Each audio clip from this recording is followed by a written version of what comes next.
উপস্থিতি, এতক্ষণ আমরা যার জন্য অপেক্ষায় ছিলাম,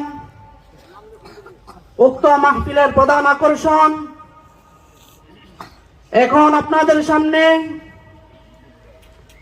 মানবতার মুক্তির সনদ মহাগ্রন্থ আল কুরআন, বিশ্বের দূত মহানবী সাল্লাল্লাহু আলাইহি ওয়াসাল্লামের হাদিসের আলোকে গুরুত্বপূর্ণ তাকরীর পেশ করবেন মুফতি আব্দুল মান্নান উসমানী সাদ্দামাত বারাকাতুহুম আলিয়া, মুহাদ্দিস সিনহাটি জাকারিয়া দারুল উলুম মাদ্রাসা খুলনা।